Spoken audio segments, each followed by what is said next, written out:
Ja, hallo und herzlich willkommen zu einem weiteren How-To-Tutorial. Mein Name ist Jens Bayer und in diesem Video möchte ich Ihnen weitere Möglichkeiten zeigen, wie Sie mit dem Kursmaterial Universelles Textfeld arbeiten können. In dem vorherigen Tutorial habe ich schon verschiedene Möglichkeiten vorgestellt. Dazu gehen wir wieder hier in diesen Moodle Workshop rein, wo das alles schon drin ist. Und zwar bin ich da auf die verschiedenen Textfeldtyparten eingegangen. Also nochmal zur Erinnerung, das war hier die Möglichkeit mit dem einfachen Text, einfach im Editor verschiedene Sachen zu formatieren, ein bisschen mehr Farbe ins Spiel zu bringen. Da gehen wir vielleicht am Schluss des Tutorials nochmal drauf ein. Dann haben wir hier den Thementeaser vorgestellt. Ich habe das Karussell erklärt und die dritte Variante, dieses Gitter mit dem Klicken auf Bilder, wo dann weitere Informationen kommen, und dem Textfeldtyp Kursteaser. Jetzt habe ich noch zwei weitere Möglichkeiten von Textfeldarten. Das ist einmal die Version eingeklappter oder ausgeklappter Text. Das kann man zum Beispiel benutzen, um viele Inhalte ein bisschen platzsparend unterzubringen. Das ist einfach relativ einfach.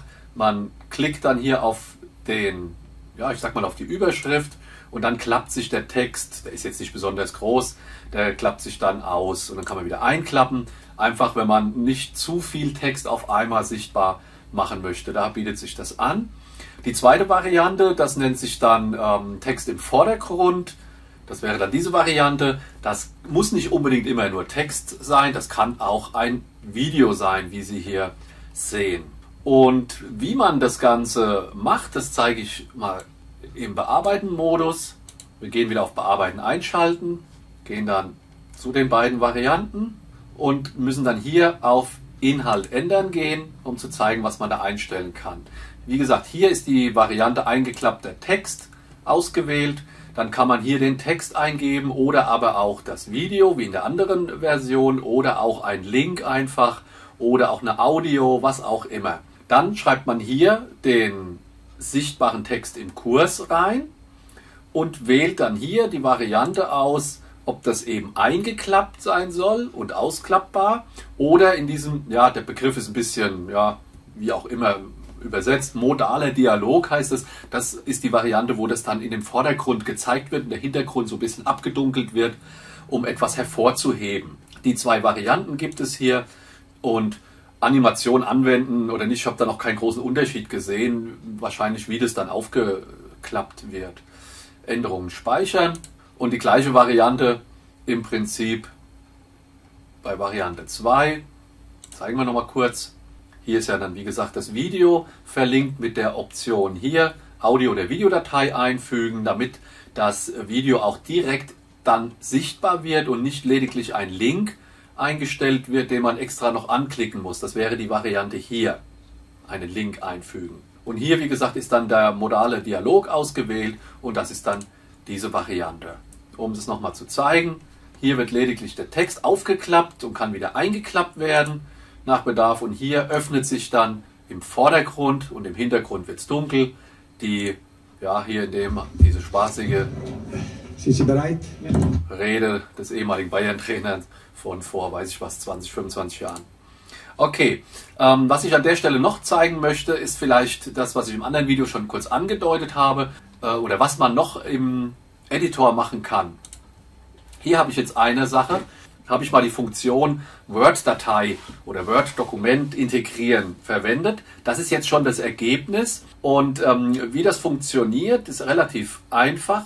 Man kann hier eine Datei auswählen, kommt dann in sein Explorer, wählen wir mal die hier aus, dann ist die hier ausgewählt, muss man dann noch hochladen in Moodle und der ersetzt jetzt die Datei, die ich vorher drin hatte, und überträgt dann einfach den Text. Einigermaßen klappt das mit der Formatierung, je nachdem wie aufwendig da die Formatierung war, muss man hier vielleicht ein bisschen nacharbeiten. Hier ist so eine Aufzählung, da müsste man dann noch ein bisschen ausbessern. Hier vielleicht ein paar Leerzeilen rausnehmen. Im Prinzip ist das natürlich jetzt kein integrierter Word-Editor hier drin, sondern es wird eigentlich lediglich der Text reinkopiert und im Prinzip ersetzt es das Steuerung C, Steuerung V, was man aus Word ja jetzt auch machen könnte. Aber es ist zumindest hier ein integrierter Button, der das zulässt. Wenn man das dann speichert und wieder sich im Kurs anschaut, hat man dann hier im Prinzip den Textinhalt aus dem Word-Dokument mit drin. Gehen wir doch noch mal kurz in den Editor rein. Der ist ja an ganz vielen Stellen in Moodle immer wieder identisch. Immer dann, wenn man was schreiben kann, einen Text eingeben kann oder irgendwas formatieren kann. Ich habe ja schon einige Funktionen, die neu sind, wie Farbe der Schrift, Hintergrundfarbe und so weiter vorgestellt. Und alles andere ist relativ selbsterklärend. Hier die Aufzählungssachen oder hier so linksbündig, also so Blocksatz und so Geschichten. Das ist schon alles selbsterklärend. Dann haben wir hier noch einen Gleichungseditor für mathematische Formeln beispielsweise. Oder ich kann Sonderzeichen einfügen. Das alles ist hier dann möglich, also ähnlich umfangreich, wie man das von Word kennt. Ich kann Tabellen einfügen, auch ähnlich wie bei Word. Was wir noch haben, was ich noch nie gezeigt habe, ist im Prinzip, dass ich hier auch neben der Möglichkeit, Audio- und Videodateien hochzuladen, die es schon gibt, kann ich hier auch selbst Video- und Audioaufnahmen machen. Und zwar hiermit. Ich lasse das jetzt mal, weil wir sind ja mitten in der Aufnahme. Das heißt, ich kann direkt hier aus dem Editor heraus entweder Audio- oder Videoaufzeichnungen beginnen und die dann direkt in dem Textfeld im Kurs erscheinen lassen. Zu den H5P interaktiven Geschichten werde ich nochmal eigene Videos machen. Das ist ein bisschen sehr umfangreich. Da sind ja alle Möglichkeiten, wie man Quizze oder andere interaktive Dinge machen kann, eingebettet. Ansonsten hier die üblichen Möglichkeiten der Formatierung, wie wir es auch aus Word auch kennen. Okay, das soll es mal gewesen sein, um einen abschließenden Überblick über das Kursmaterial Universelles Textfeld zu geben. Ja, ich wünsche viel Spaß beim Ausprobieren.